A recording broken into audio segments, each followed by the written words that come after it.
Hello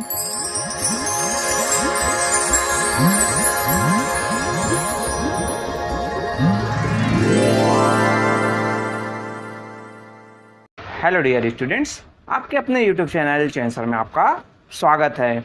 इस video में मैं आपके लिए लेके आया हूँ आपके जो हिस्ट्री का जो चैप्टर 5 है, कॉलोनाइजेशंस एंड ट्राइबल जो सोसाइटी, उसका जो कंप्लीट एक्सरसाइज वर्क है आपको एक्सप्लेनेशन के साथ इस वीडियो में देखने को मिलेगा। सो मेरे साथ इस पूरे वीडियो में बने रहिए, और अभी तक आपने अपने इस यूट्यूब चैनल को सब्सक्राइब नहीं किया है तो प्लीज़ सब्सक्राइब जरूर कीजिए। हम स्टार्ट करें आपका जो एक्सरसाइज वर्क है। तो आपको फर्स्ट जो एक्सरसाइज आपको मिलता है फिलिंग द ब्लैंक्स वाले क्वेश्चन। फिलिंग द ब्लैंक्स वाले क्वेश्चंस की हम बात करें तो यहाँ पर आपको जो फर्स्ट जो क्वेश्चंस है, वहाँ पर आपका जो इंडिया है, वहाँ पर जो ट्राइबल जो पीपल्स थे जो ओरिजिनली जो जिस प्लेस पर रहते उसके शेल्टर्स को हम किस रूप में जानते हैं, तो उसे हम आदिवासी के नाम से जानते हैं। देन आपके जो 1865 में जो ब्रिटिश गवर्नमेंट के द्वारा फॉरेस्ट जो रेगुलेशन एक्ट है उसके थ्रू उनको क्या राइट्स मिला, वो कोई भी जो फॉरेस्ट लैंड है उसको वो गवर्नमेंट लैंड में कन्वर्ट कर सकते थे। देन थर्ड आपका आता है कि यू कैंग नोंग बोंग, जो से आपके जो लीडर थे किसके, जैंतिया जो रिवोल्ट्स आपके 1862 में हुआ था, तो उसके जो लीडर थे वो यू किंग नोंग बोंग थे। देन फोर्थ नंबर का क्वेश्चन आता है कि जो ब्रिटिश हैं वो क्या चाहते थे, रोड बिल्ड करना चाहते, कहाँ से, तो सिलहट से आपके बर्मा तक जो एरिया आपके खासी से होकर गुजरता था, जहां पर खासी जो ट्राइबल जो पीपल्स है वो रहते थे। देन लास्ट आपका आता है कि जो अहोम डायनेस्टी है वो ruled Assam for almost 600 years in the medieval period, यानी अहोम जो डायनेस्टी है उसके द्वारा 600 ईयर्स तक मिडिवल पीरियड में यहाँ पर उनके द्वारा शासन किया गया। देन नेक्स्ट आता है आपका ट्रू एंड फॉल्स वाले क्वेश्चन। ट्रू एंड फॉल्स वाले आपके फर्स्ट जो क्वेश्चन आपको मिल रहे हैं कि आदिवासी land is owned collectively by the community. True है, आदिवासी के पास जो इंडिविजुअल जो लैंड्स है वो नहीं होते थे, वो कलेक्टिवली जो वहाँ पर जो भी फॉरेस्ट जो प्रोडक्ट्स मिलते थे, जो लैंड्स होते थे, उसमें वो कम्युनिटी जो लैंड्स है उस पर वो बिलीव करते थे। देन थर्ड आता है आपका जो ब्रिटिश फोर्स किए कि आदिवासी को हाई रेवेन्यू पे करे उनके लैंड्स का, क्योंकि उनके पास कोई रिटर्न प्रूफ नहीं था, वो कम्युनिटी लैंड पर बिलोंग करते थे, तो ये आपका ट्रू। देन आपका जो थर्ड आता है कि छोटा Nagpur is an area abundant in minerals, ये भी आपका ट्रू है। छोटा नागपुर वाले एरियाज में अभी भी आप देखेंगे तो बहुत ज़्यादा वहाँ पर मिनरल्स हैं वो पाए जाते हैं। देन आपका फोर्थ नंबर का आता है कि जो Birsa was a leader of Santhal tribes, ये आपके फॉल्स है। बिरसा जो है आपके बिरसा मुंडा कौन से ट्राइब के थे, वो जो मुंडा ट्राइब से बिलोंग करते थे और उनके लीडर थे। देन जो the British started tea plantation in छोटा नागपुर, ये आपका फॉल्स है। छोटा नागपुर वाला जो एरिया था वो जो मिनरल्स बेल्ट थे, आपके टी का जो प्लांटेशन है वो आपके साउथ पार्ट में या फिर आपके नॉर्थ ईस्ट पार्ट में ब्रिटिश के द्वारा स्टार्ट किया गया था। ये आपका फॉल्स वाले क्वेश्चंस। ये आपका टोटल ट्रू एंड फॉल्स वाले क्वेश्चन। देन आपका नेक्स्ट आपको मिलता है answer in brief questions. Answer in brief में आपको फर्स्ट जो क्वेश्चंस आपका मिलता है, जो मेजर जो ट्राइब्स है छोटा नागपुर का, उसके आपको नोट डाउन करने हैं। तो यहाँ पर आपके जो संथाल थे, मुंडास थे, कोल्स थे और जो ओरांस थे, वो जो छोटा नागपुर रीजन्स में वो रहते थे, वहां पर वो मेजर जो ट्राइब्स थे। देन आपका सेकंड का क्वेश्चंस का इन ब्रीफ वाले में what were the reason for the rebellions of the Kols. अब कोल्स के रिबेलियंस के क्या रीजंस थे, तो रीजंस यहाँ पर आपको नोट डाउन करवाए गए, आप इसको नोट डाउन कर सकते हैं। आपके जो 1820 में जो राजा सिंह बुंग्स थे वो कहीं ना कहीं ब्रिटिश की जो सुपरमेसी है उसको वो स्वीकार कर लेते हैं, उसके अंडर कंट्रोल में चले जाते हैं। बट अदर जो कोल जो ट्राइब के जो बाकी जो मेंबर्स थे, बाकी जो पीपल्स थे, वो इस एग्रीमेंट्स के अगेंस्ट थे और वो रिवॉल्ट्स कर देते हैं। मेन जो रीजन था उसके जो इमीडिएट जो कॉज था अपराइजिंग का, वो था कि जो ऑपरेशन, यानी जो लोकल जो ट्राइबल जो पीपल्स है, नॉन आदिवासी जो ठेकेदार जो थे, उनके द्वारा उनके जो लैंड्स को उनके अंडर कंट्रोल में ले लिया गया, उन पर जो हाई रेवेन्यूज जो है वो डाल दिया गया और उन पर जो शोषण किया गया, उस ऑपरेशन किया गया, उसके कारण से ही कहीं ना कहीं वो ये लोग रिबेलियंस करते हैं। ये आपके आंसर ही ब्रीफ वाले क्वेश्चन। बेटा आप लोग एक बात ध्यान रखिए कि आप जो कभी भी आप जो एक्सरसाइज वर्क कर रहे हैं तो बस उसको नोट डाउन करने के लिए या फिर एग्जाम्स के पॉइंट ऑफ व्यू से मत कीजिए, उसको आप अपने आगे के लाइफ की इंपॉर्टेंस देखिए और उसको उसी तरीके से स्टडी कीजिए, समझने का, अंडरस्टैंड करने का प्रयास कीजिए, तो आंसर जो है आप ऑटोमेटिकली एग्जाम रूम हॉल में भी आप अपने वर्ड लैंग्वेज में क्रिएट कर सकते हैं। देन आपका थर्ड जो क्वेश्चन आता है कि what was the outcomes of the Santhal rebellions. Santhal rebellions की क्या आउटकम्स थे, तो यहाँ पर आपको संथाल रिबेलियन से मिल रहा है कि जो संथाल जो वो थे attacked and killed moneylenders, traders, policies and agents and retook the territories from Bhagalpur to Birbhum. यानी आपके जो संथाल रिबेलियंस हुआ वहाँ पर उसने अटैक कर दिया मनी लैंडर्स के यहाँ से और उनकी जो प्रॉपर्टीज़ है उसको अपने अंडर कंट्रोल में कर लिया। ब्रिटिश ने बाद में उसको आर्मी भेज देते हैं और रिबेलियन को क्रश कर देते हैं, यानी वो जो रिबेलियन है वहीं पर समाप्त हो जाता है। देन ब्रिटिश जो है पास करते हैं संथाल परगना टेनेसी एक्ट जिसे कहा जाता है। सो ये समय समय पर संथाल के जो पावर्स जो बढ़ते जा रहा था उसको चेक करने के लिए जो संथाल परगना टेनेसी एक्ट है वो इंट्रोड्यूस किया जाता है, पास आउट किया जाता है, किसके द्वारा, ब्रिटिश के द्वारा।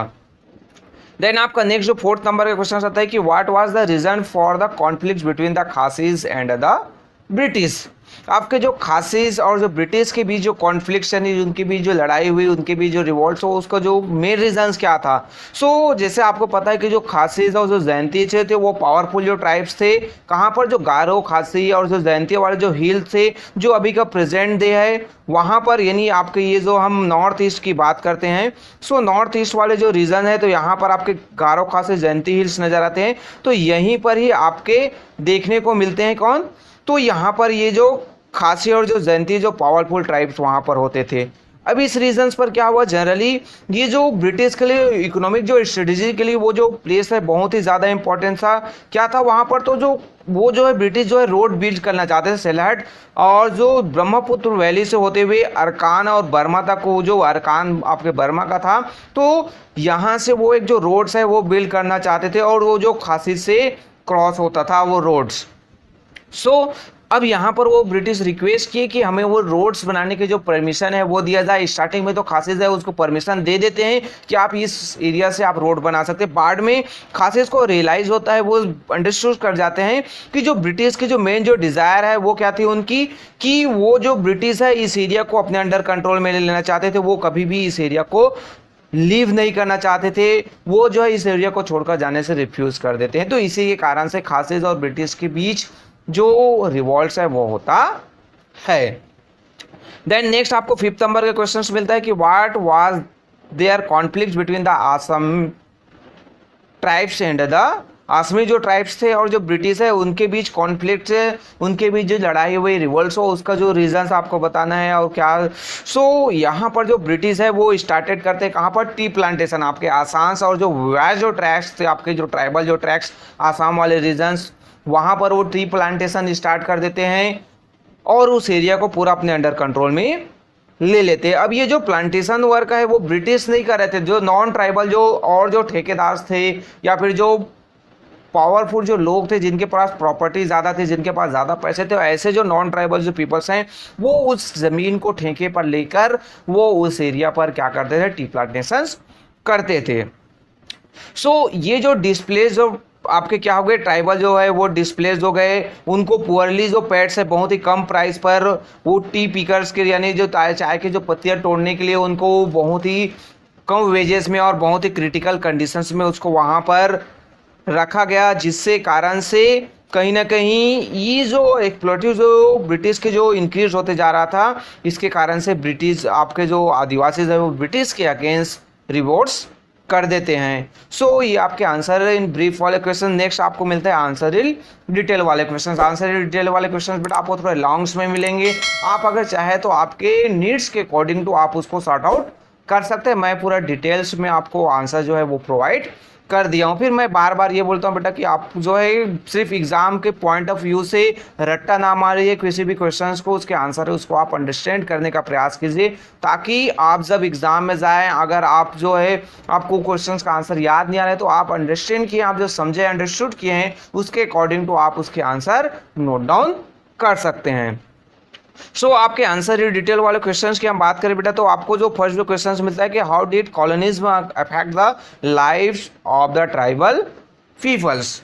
जो कॉलोनिज्म के बारे में आप लोग पहले जानते हैं कि जो कॉलोनिज्म क्या होता है, तो वो होता है आपके जो कि अदर जो कंट्री से कोई भी जो पीपल्स है, वहाँ के जो लोग हैं, दूसरे कंट्रीज के लोग दूसरी जगह जाकर बस जाते हैं और वहाँ पर उनका एडमिनिस्ट्रेशन या फिर वहाँ पर उनका जो टोटल जो कंट्रोल है वो इस्टेब्लिश हो जाता है, तो उसे हम कॉलोनाइजेशन या फिर कॉलोनिज्म के रूप में जानते हैं। सो अब यहाँ पर देखिए, हम जो ट्राइबल जो पीपल्स थे तो उनके जो लाइफ पर आपके जो कॉलोनिज्म का क्या इफेक्ट पड़ा। जैसे ही आपके जो ब्रिटिश यहाँ पर इंटर हुए तो जो ट्राइबल जो पीपल्स हैं उसके जो पीसफुल लाइफ है वो कहीं ना कहीं डिस्टर्ब हो जाता है, और ब्रिटिश जो है सेकंड हाफ आपके 18th सेंचुरी में कहीं ना कहीं पूरा जो मैक्सिमम इंडिया का जो एरिया है उसको अपना अंडर कंट्रोल में लेना स्टार्ट कर देते हैं। उस समय होता है कि आदिवासी के पास कोई जो प्राइवेट ओनरशिप लैंड्स का कोई कॉन्सेप्ट नहीं था, वो तो कम्युनिटी लैंड पर बिलोंग करते थे। देन ब्रिटिश जो इंट्रोड्यूस करता है कि concept of land that could be owned by individual, यानी जो पर्टिकुलर किसी एक पर्सन से बिलोंग करने वाली जो बात हो जाती है, बट ट्राइबल जो पीपल्स वो कम्युनिटी पर बिलोंग करते थे। कम्युनिटीज जो सभी जो लोग हैं जितने भी फॉरेस्ट प्रोडक्ट्स है वो उसको इकट्ठा करते थे, देन उसको आपस में अपने नीड्स के अकॉर्डिंग टू वो डिस्ट्रीब्यूट करते थे। अब यहाँ पर आया कि जो with an I of the fertile land, यानी अब ब्रिटिश को नजर आया कि ये जो ट्राइबल जो लैंड है वो बहुत ही ज़्यादा फर्टाइल लैंड है, उसके द्वारा हाई जो रेवेन्यू जो सिस्टम्स है वो इंट्रोड्यूस कर दिए गए, जैसे परमानेंट सेटलमेंट ऑफ 1793 जो इंट्रोड्यूस किया गया था। ब्रिटिश ने तो ये जो टैक्स सिस्टम है वो रेवेन्यू कलेक्ट करना चाहा उनको, बट ट्राइबल पीपल के पास कोई रिटर्न ओनरशिप नहीं था किसी पर्टिकुलर लैंड का। जिसके कारण से उसको उनके पास वो जमीन उसके पास नहीं रही, और वो ज़मीन अपने पास रखना चाहते थे, उसको उसके एवज में हाई जो रेवेन्यूज़ है वो उनको देने पड़ते थे।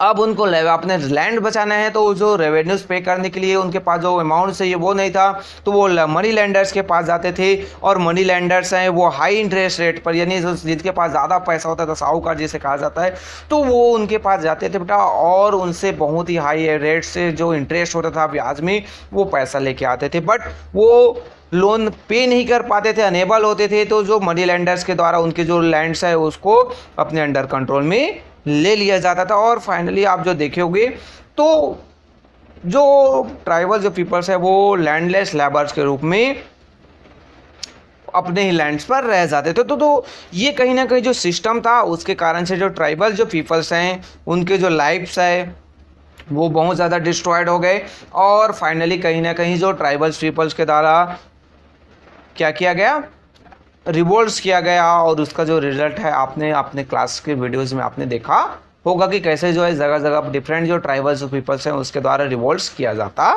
है।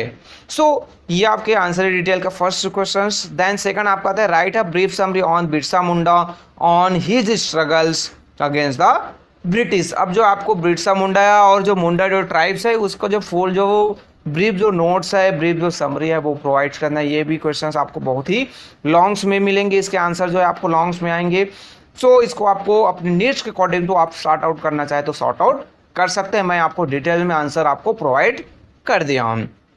आपके जो यहाँ पर एक्सप्लेनेशंस करें तो जो बिरसा मुंडा है, मुंडा जो ट्राइब्स है हम वहाँ उसकी बात करते हैं।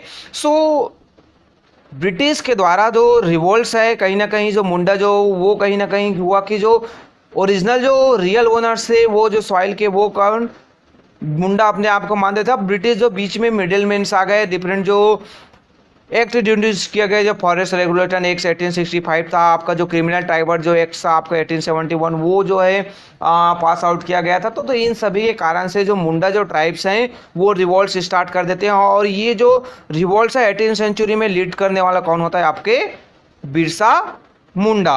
अब बिरसा मुंडा की हम बात करें तो बिरसा मुंडा एक यंग आदिवासी, जो उस समय उसका जो एज था ओनली कितना था 25 ईयर्स, ओनली जो 25 ईयर्स के एज में या फिर उससे भी पहले जो है वो रिवॉल्ट स्टार्ट कर देता है, और जो फाइनली उसको 25 ईयर्स एज में उसका जो डेथ है वो हो जाता है। इतने कम एज में वो एक लीडर्स के रूप में मुंडा टाइप्स के रूप में उसको जाना जाता है। यहाँ पर उसका जो पूरा जो स्टोरीज है वो यहाँ पर दिया हुआ है कि कैसे वो जो है लॉन्ग स्ट्रगल्स है वो ब्रिटिश के अगेंस्ट करते हैं, लोकल जमींदार और मनी लैंडर्स के अगेंस्ट वो एक जो सीरीज चलाते हैं क्या अपराइजिंग का एक जो इसका जो पूरा जो स्टोरी है आपको इस वीडियोस में इस आंसर में आपको मिल जाएगा। उसके द्वारा जो मास वार जो गुरिल्ला जो वॉरफेयर या फिर जिसे हम उलगुलन कहते हैं उस जो लोकल जो ट्राइबल जो लैंग्वेज मुंडा लैंग्वेज में, यानी वो जो छुपकर वार करते थे जो ब्रिटिश पर, वो ऐसे छुपकर जो फॉरेस्ट आपके जो पहाड़ियाँ हिली जो ट्रैक्स है वहाँ से आपके फॉरेस्ट एरिया से उस पर हमला करते थे और ब्रिटिश को संभलने का भी मौका नहीं मिलता था। बट मुंडास के ही उनके जो साथी है वो उसके कहाँ पर वो छुपे हुए हैं वो उसका इन्फॉर्मेशन देते थे ब्रिटिश को। फिर फाइनली ब्रिटिश के द्वारा उनको पकड़ लिया जाता है और उनको जो है पनिशमेंट के रूप में उसको मौत की सजा दिया जाता है। बस कहा जाता है कि उसकी जो डेथ है वो बीमारी से हो गई है। बट ये प्रॉपर इन्फॉर्मेशन किसी को नहीं है कि उसका जो डेथ है वो एक्चुअली ब्रिटिश के पनिशमेंट के कारण से हुआ था या फिर बीमारी के कारण से हुआ था। सो ये बेटा आपके जो टोटल जो आंसर है डिटेल वाले क्वेश्चंस के आंसर। देन आपका नेक्स्ट मिलता है आपके मल्टीपल चॉइस वाले क्वेश्चंस के आंसर। मल्टीपल चॉइस वाले क्वेश्चंस के आंसर यहाँ पर दिए हुए बेटा आपका फर्स्ट का सी, देन सेकंड का more than one right correct answer है तो आपको ए एंड सी मिल रहा है। देन थर्ड का सी आपका, फोर्थ का बी, फिफ्थ का डी, सिक्स का सी एंड सेवन का ए। तो ये आपके कंप्लीट जो मल्टीपल चॉइस वाले क्वेश्चन है। लास्ट में आपको मिलता है वैल्यू बेस्ड जो क्वेश्चन है उसके आंसर। तो यहाँ पर 4 पॉइंट्स में उसके आंसर दिए हुए हैं। Respecting and following traditions, having the freedom to do what one feels is right, then आपके being open minded and enterprising, then being able to take independent decisions। so ये आपके उस वैल्यू बेस्ड वाले question दिए हुए उसके answer आपको यहाँ पर बेटा प्रोवाइड किए हुए हैं। सो बेटा ये आपका जो कंप्लीट एक्सरसाइज वर्क है यहाँ से कंप्लीट होता है। अगर आपको वीडियोस बेटा पसंद आया होगा तो प्लीज़ लाइक ज़रूर कीजिए, आपके लिए हेल्पफुल है तो प्लीज़ लाइक कीजिए, अपने दोस्तों के साथ भी इस वीडियो को शेयर कीजिए। और अभी तक आपने इस चैनल को सब्सक्राइब नहीं किया है तो सब्सक्राइब ज़रूर कीजिए और बेल आइकन को प्रेस कीजिए। So okay, thank you.